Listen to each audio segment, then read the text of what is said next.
এটা শক্ত একটা ছাতা, আলহামদুলিল্লাহ, এটা আপনাকে হাদিয়া। আমরা ভাইকে একটা জায়নামাজ হাদিয়া দিচ্ছি। আচ্ছা, একটা বেজেন দিয়ে দিই। আসেন ভাই। আচ্ছা, আপনি ওখান থেকে ক্যাশ ধরেন দেখি ভাই। আপনাকে 2টা পুরস্কার দিচ্ছি। আমার লেখা একটা বই, তারাবির সালাতে কোরআনের বার্তা বইটা। প্রথম কথা হলো, আমাদের মধ্যে এক্সট্রা অর্ডিনারি কোনো কাজ করেছেন এমন কোন ভাই কি আছেন যে কোন দুর্বল মানুষকে সাথে নিয়ে তিনি আরাফা, মিনা, মুজদালিফা বা মক্কা যাওয়ার ক্ষেত্রে হেল্প করেছেন? কোন অসুস্থ, কোন বৃদ্ধ, নিজস্ব লোক ছাড়া, নিজস্ব লোক, নিজের মা, বোন, নিজের বাবা, নিজের ভাই, এদেরকে তো আপনি নিবেনই, সেটা তো আপনার নিজস্ব দায়িত্বের মধ্যে পড়ে। এর বাইরে অন্য কোনো হাজিদেরকে এক্সট্রা কোনো সাপোর্ট দিয়েছেন, দীর্ঘ আপনার পথ পাড়ি দিয়েছেন তাকে নিয়ে, বা অসুস্থ মানুষকে আপনি সেবা দিয়েছেন, বা মিস হওয়া মানুষকে পৌঁছায় দিয়েছেন জায়গা মতো, এরকম কোনো মানুষ কি আছে আমাদের এখানে? বলেন তো কি করছেন আপনি? চলে আসে মক্কা দিকে যাচ্ছে, তখন টানেলে মহিলা আমাদের সাথে দেখা হচ্ছে। আচ্ছা, কোন দেশি মহিলা? বাংলাদেশি? আচ্ছা, নাটোর। হ্যাঁ, কিছু বলতে পারবে না, কাফলা টাফলা কিছু চিনে না। হ্যাঁ,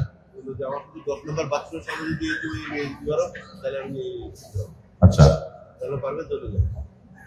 তো আমি আসছি এবং উনি খুব অসুস্থ ছিল, শুরু করছে 10 নম্বর বাথরুমের সামনে আসার পরে উনি বলছে এখন তোমরা যাও, আমি ঠিক আছে। তাহলে এটা করছেন হলো টিন শেড যেটা আছে টানেলের, ওইটার মুখ থেকে নিয়ে 10 নম্বর তলার পর্যন্ত এই পুরো পথ তাকে নিয়ে গেছেন আপনি এবং আপনার। মাশাআল্লাহ। ওই মহিলা কি বৃদ্ধ ছিল? না, কিন্তু ওনার ব্যাক পেইন ছিল, তো সাথে নিয়ে গেছেন, এই তো, আর তো কোনো কিছু না। মাশাআল্লাহ। দেন এবারকে একটা পুরস্কার দিই আমরা। কি দিবেন? এটা ছাতা দেন। হ্যাঁ, কি নাম আপনার? মহসিন কবির ভাই আমাদের। আপনার দেশের বাড়ি কোথায়? সাতক্ষীরা। মহসিন কবির ভাই সাতক্ষীরা বাড়ি।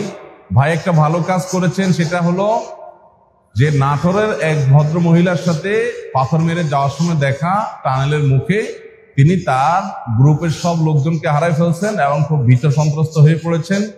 তিনি একা, কোনো কাফেলার নাম টাম কিচ্ছু বলতে পারেন না, শুধু এইটুকু বলেন যে হারামের 10 নম্বর টয়লেটের সামনে গেলে আমি চিনব। তখন উনি এবং ওনার ওয়াইফ সাথে নিয়ে পুরো দোনোটা টানেল পার করে হারামের 10 নম্বর টয়লেট পর্যন্ত দিয়ে আসছেন। বলার অপেক্ষা রাখে না। ওই দিন অর্থাৎ গতকালকে পাথর মেরে হারামে যাওয়ার পর আমাদের শরীরের কি অবস্থা হয়েছে সবার, এরপর আবার আরেকজনকে আরেক 10 নম্বর টয়লেট খুঁজে নিয়ে সেখানে দিয়ে আসা, এটা সন্দেহাতীত ভাবে একটা বড় স্যাক্রিফাইস, এটা অনেক বড় ত্যাগ। এটা আমাদের মহসিন কবির ভাই করেছেন, সেজন্য আল্লাহ তাআলার কাছে আমরা শুকরিয়া আদায় করি আর ওনার জন্য দোয়া করি, আল্লাহ তাআলা তাকে সেজন্য উত্তম বিনিময় দান করবে। আমাদের এই জিনিসগুলো অনেক গুরুত্বপূর্ণ ভাই। সেলফিশ মানুষে আমাদের সমাজটা ভরে গেছে, আমরা সবাই স্বার্থপর, এটার জন্য কোনো যোগ্যতা লাগে না, শিক্ষিত অশিক্ষিত, আলেম গায়রে আলেম, আমরা সবাই নিজের স্বার্থের চিন্তা করি বেশিরভাগ মানুষ। এই যে স্বার্থের ঊর্ধ্বে উঠে মানুষের জন্য কাজ করা আর সবর করা, এই মানুষগুলো, এই গুণগুলো আমাদের অনেক বেশি দরকার আলহামদুলিল্লাহ।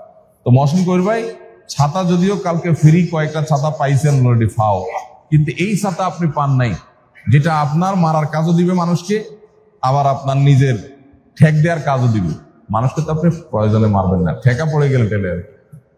এটা শক্ত একটা ছাতা, আলহামদুলিল্লাহ, এটা আপনাকে হাদিয়া। জাযাকাল্লাহ খাইর। হুদুদের ভাইদেরকে বলছি কিছু পুরস্কার রাখার জন্য, 2-4টা পুরস্কার দিয়ে আমরা শেষ করে ফেলবো ইনশাআল্লাহ। আর কোন ভাই আছেন যে এক্সট্রা অর্ডিনারি কোনো স্যাক্রিফাইস করেছেন অন্য কারোর জন্য, অথবা নিজে, মানে ওই যে যেটা বললাম যে এমন কিছু ঘটেছে যে চান্দি গরম হয়ে যায়, বাট আপনি ঠান্ডা রাখছেন? জি ভাই।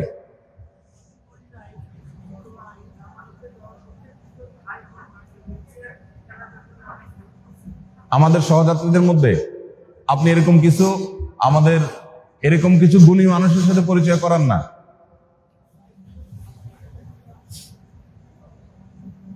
আপনার কি নাম? মুক্তাদি ভাই বলতেছেন ওনার মা হুইল চেয়ারে গেছেন। তো আমাদের সহযাত্রীদের মধ্যে কিছু ভাইরা হুইল চেয়ার ঠেলেছেন আল্লাহর জন্য, হুইল চেয়ার ঠেলে ঠেলে হেল্প করেছেন অক্লান্ত ভাবে, তিনি সেটাতে আপ্লুত। আলহামদুলিল্লাহ, এই যে আমাদের দীর্ঘ মোটিভেশন, হজের আগে গুরুত্বপূর্ণ সেশন, এগুলো আমাদেরকে আল্লাহ রহমতে এই কাজগুলো করতে উদ্বুদ্ধ করেছে আল্লাহর ফজলে। তো ভাই তাদেরকে পাচ্ছেন না, না ওনারা ধরা যেতে চাচ্ছেন না। ওই যে এক ভাই পাওয়া গেছে। আচ্ছা, মাশাআল্লাহ। ভাই আপনি কতটুকু হুইল চেয়ার ঠেলছেন ওনার?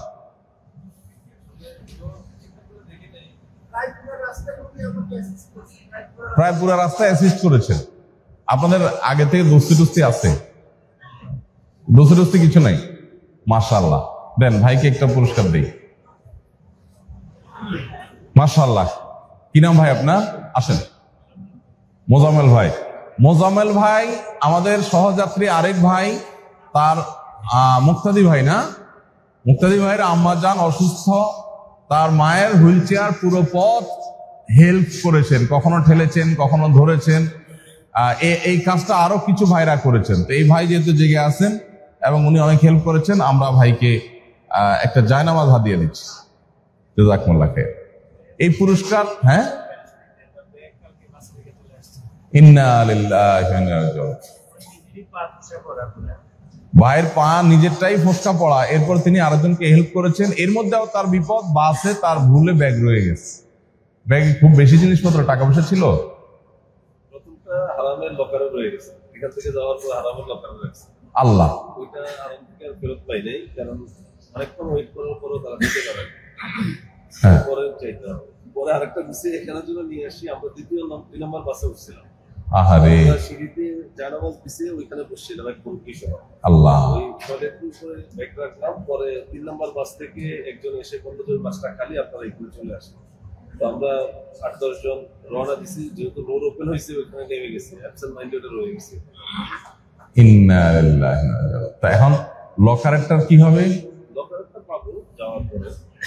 আচ্ছা আচ্ছা, বসেন। মাশাআল্লাহ, ভাই স্যাক্রিফাইস। আল্লাহ তাআলা কোন বান্দাকে যখন ভালোবাসেন তাকে পরীক্ষা করেন। ইন্নাল্লাহা ইযা হাব্বা কওমান ইবতালাহুম। আল্লাহ যখন মানুষকে পছন্দ করেন তাকে পরীক্ষার মধ্যে ফেলেন, কঠিন কঠিন পরীক্ষা আসে তার জীবনে। ভাইয়ের পরীক্ষাটা দেখেন, ওনার নিজের পায়ে ফসকা পড়ে গেছে, উনি আরেকজনের খেদমত করছেন, ওনার ব্যাগ হারামের লকারে রাখছেন তফসাই করার জন্য মনে হয়। তফসাই করে এসে লকারের মধ্যে আর ব্যাগ পাচ্ছেন না, এটা পরে হয়তো পাইতে পারেন, তখন আর পান নাই, ব্যাগ ওইটা ওখানে রয়েছে, আর পাওয়া যায়নি।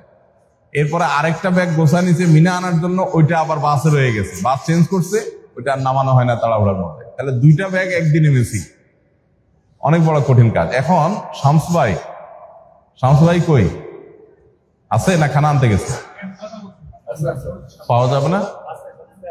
শামস ভাই, এই ভাইয়ের ব্যাগ যে 3 নম্বর বাসে রয়ে গেছে, ওই ব্যাগটা উদ্ধার করার কোনো উপায় নাই?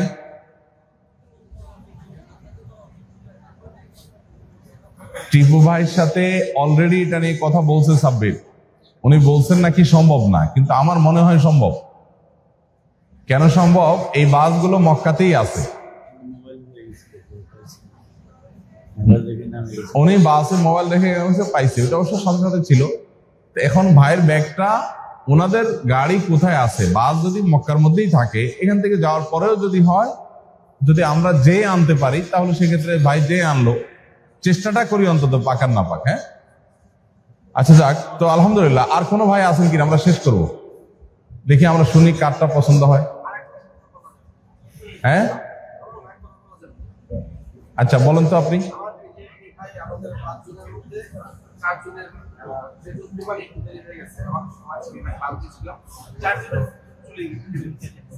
চারজনের চুল কেটে দিচ্ছেন।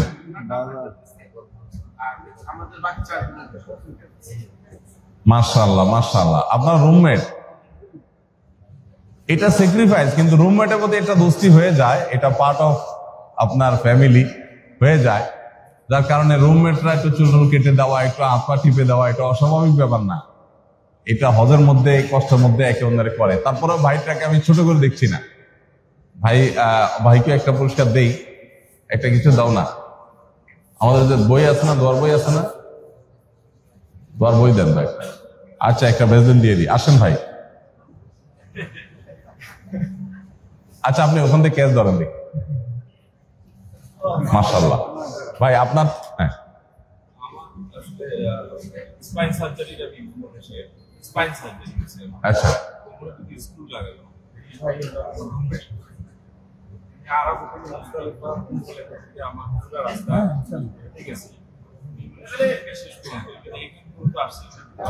সময় আমার সামনে উনি জানেন আমরা শুনছেন যে আমার স্ক্রু লাগানো আছে একটুর জন্য মাশাআল্লাহ, এটা তো অনেক বড় স্যাক্রিফাইস। মাশাআল্লাহ, আপনার কি নাম ভাই? মুহাইমিন ভাই। ওনার পিঠে দুইটা স্ক্রু লাগানো আছে, ওনার সার্জারি হয়েছে মেজর, তো দুইটা স্ক্রু লাগানো আছে। ওনার রিস্ক ছিল পুরা পথ। তো ভাইয়ের নাম কি জানি? জাহিদুল হক। আপনারা কি আত্মীয় স্বজন হন? রুমমেটও না, পূর্ব পরিচিত না, রুমমেটও না, শুধু সহযাত্রী। তো সেক্ষেত্রে এই ভাই তিনি যখন শুনছেন এই লোকটার পিঠে দুইটা স্ক্রু লাগানো আছে, ইনজুর্ড অসুস্থ মানুষ, তখন একেবারে শুরু থেকে শেষ পর্যন্ত তাকে একবারও হাতছাড়া হতে দেন নাই। সারাক্ষণ তাকে সাথে সাথে রাখছেন, টেক কেয়ার করছেন। সহজ বিষয় না, যেখানে সবাই এনএফসি করে সেখানে এই যে ত্যাগ, স্যাক্রিফাইস, এটা অনেক বড় ব্যাপার। ভাইকে একটা ভালো পুরস্কার দাও। কি আছে? আগে আমি একটু দৌড় যাই। আমি 2023 আমার নিয়ে হসপিটালে এসেছি। আমার প্র্যাকটিস ছিল এই বছর আমি হুইলচেয়ার ঠেলছি। আচ্ছা, সেই হিসেবে হুইলচেয়ার ঠেলছি পাহাড় দিয়া, মানে ওই যে যেটা নাকি আপারের জায়গা। আমি এবার নিয়ত করি বেরিয়েছি যে আমি এবার হুইলচেয়ার ঠেলব, কিন্তু আমি দুঃখিত হুইলচেয়ার পাইনি। আমার হুইলচেয়ারের নিয়ত ছিল আচ্ছা হুইলচেয়ার ঠেলব, কিন্তু পাইনি। আমি এই যে 23 সালে আপনার মাকে নিয়ে হজ করতেন, তখন কি হয়েছিল? আমার মা হুইলচেয়ারের নিচে পড়ে গেছিল। আচ্ছা, আমাদের হুইলচেয়ারই, আমাদের আরেক যাত্রী হুইলচেয়ার, পরে জামানাতে পাথর লিখে পরে পরে আমি বলছি যে আবার আল্লাহ যদি নেই কখনো আমি হুইলচেয়ার ছিল, হুইলচেয়ারের ঠেলতে কত কষ্ট এটা আমি জানি, আমি ঠেলছি। কি নাম যেন আপনার বললেন? জাহিদুল জাহিদুল হক ভাই। জাহিদুল হক ভাই 2023 সালে ওনার মাকে নিয়ে আসছেন। ওনার মা আরেকজন হুইল চেয়ারের নিচে পড়ে গেছে এবং হুইল চেয়ারে মাকে নিয়ে চলতে গিয়ে অনেক কষ্ট হওয়াতে উনি নিয়ত করেছেন আল্লাহ তাকে হজের তৌফিক দিলে তিনি কারোর হুইল চেয়ার ঠেলে দিবেন। হুইল চেয়ার ঠেলে পুরো পথ নেওয়া, এটা যে কত কষ্টের সেটা উনি বোঝেন। তিনি এই স্যাক্রিফাইসটা করার নিয়ত করে দেশ থেকে আসছেন। তো তিনি হুইল চেয়ার না পায়া এই ভাইকে ধরছেন যে তাহলে এই ভাইটার খেদমত করি আমি। তো এই যে আগে থেকে নিয়ত করা যে আমি স্যাক্রিফাইস করব, সুবহানাল্লাহ, আমার নিজেরও যথেষ্ট কমতি আছে এক্ষেত্রে। এই ক্ষেত্রে জাহিদুল হক ভাই যেটা অনন্য একটা উদাহরণ সৃষ্টি করেছেন, আল্লাহ তাআলা তাকে এই জন্য উত্তম বিনিময় দান করেন। ভাই, আপনার হুইল চেয়ার টানার শখ যেহেতু এখনো পূরণ হয় নাই, আজকে যদি আমাদের জামারাতে যাইতে হুইল চেয়ারের কোনো যাত্রী থাকে, তো আপনাকে আমরা এই শখ পূরণের সাহায্য করবো ইনশাআল্লাহ। ইনশাআল্লাহ দেন ভাইকে আমার লেখা একটা বই, ভাই আপনাকে 2টা পুরস্কার দিচ্ছি। আমার লেখা একটা বই, তারাবির সালাতে কোরআনের বার্তা বইটা, আর এটা বইটাতে আমি অটোগ্রাফ দিয়ে দিচ্ছি ইনশাআল্লাহ। কলম দেন একজনে ভাই। আর আপনাকে একটা জায়নামাজ দিচ্ছি, এটা স্মৃতিস্বরূপ আপনার কাছে থাকবে। জাহিদুল হক ভাই, আপনি আমাদের অনুপ্রেরণা, আপনি আমাদের শিক্ষা। আমি নিজে অনুপ্রাণিত হলাম আপনার দ্বারায়। আল্লাহ আমাদের সবাইকে এরকম পরোপকারী মানসিকতা লালন করার তৌফিক দান করুন। আমরা একে অন্যের কল্যাণে যেন জীবন উৎসর্গ করতে পারি, আল্লাহ সেই তৌফিক আমাদের সবাইকে দান করুন। আমরা সবাই এটাকে খুব সিরিয়াসলি মেনটেন করবো ইনশাআল্লাহ। অন্যের জন্য কাজ করা, উপকার করার চেষ্টা করবো ইনশাআল্লাহ। কলম নাই কারোর কাছে ভাই? একটু মেহরবানি করে একটু কলম দেন, একটু যে কোনো একটা কলম দেন। মাশাআল্লাহ, আমরা আজকে এখানে শেষ করব, যেহেতু অনেকেরই চোখে ঘুম আছে, আমার একটু রেস্ট করা দরকার। আবার রোদ উত্তাপ হয়ে গেলে ঘুমাইতে পারবো না হয়তো ইনশাআল্লাহ। এই জন্য আমরা ঘুমের জন্য চলে যাবো। আল্লাহ চাইন তো। নাস্তা কখন আসবে? নাস্তা রেডি। নাস্তাটা খেয়ে আমরা ইনশাআল্লাহ ঘুমায় পড়বো। আমরা জোহরের আগে হয়তো ঘন্টাখানেক আগে উঠে আমরা সূরা কেরাত মশক করবো।